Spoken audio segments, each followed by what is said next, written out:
For my tab today, I decided to draw my old kindergarten teacher's classroom because it's been this way for so many years and it's worked so well for her.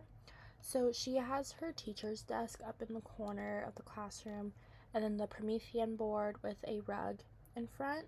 And then she has two small group tables, one in one corner and then one in the complete back of the room.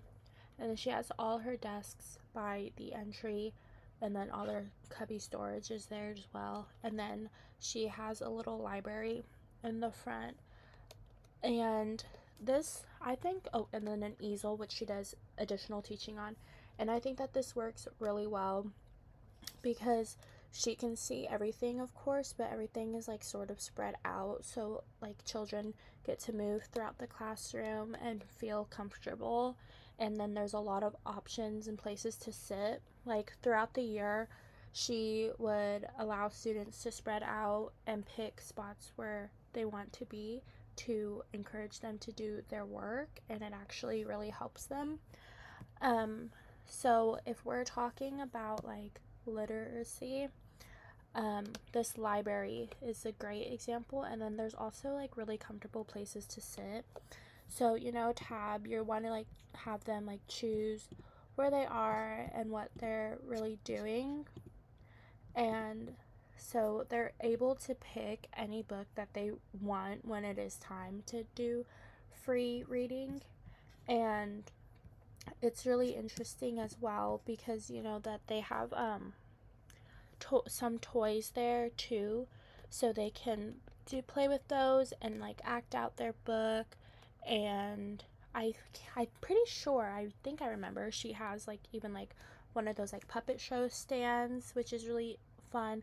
I had to do that for a class. We do this thing in my district where the high school, the health class, not the health class, but like the nursing class, and then the education class, they kind of merge together, and then they go to an elementary school and do like a health fair, and they come up with different ideas on how to teach elementary kids to be healthy.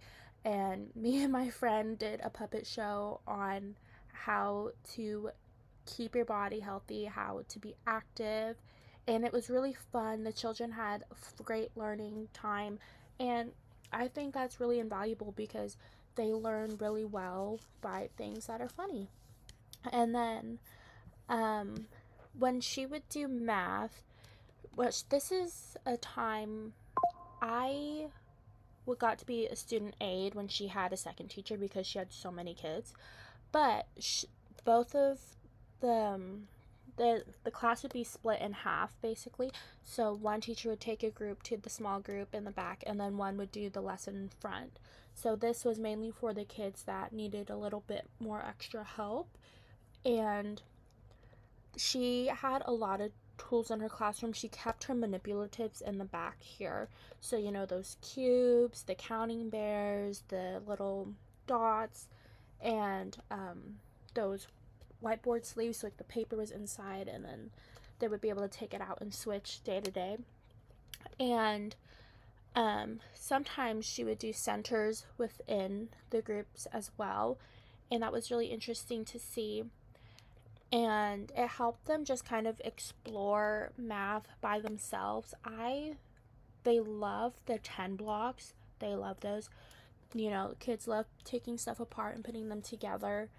And yeah. And then they really didn't do, I wasn't there for science in the classroom. I was only there for math. Um, but a way I think that they would do that is like there's a lot of like windows in her classroom, so they would be able to like look outside and talk about the weather, and then they can even like draw the weather. And then another thing I would think about is like if like of course morning time you kind of want to talk over everything, she talks about that on her easel. But if she didn't have an easel, she could do the same thing on the Promethean board. But they would talk about like the weather outside and like the temperature and how like what the symbol would be like if it was a sun or a cloud. And she can have them draw that, but I wasn't sure if she did. Um, and then let's see. So there's a lot of room for centers, of course, and then she always does stations. No, she didn't do not I'm thinking about something else. She would do like a brain break basically for all the kids, and she would let them, and this is the same as indoor recess as well, like both of the processes are the same.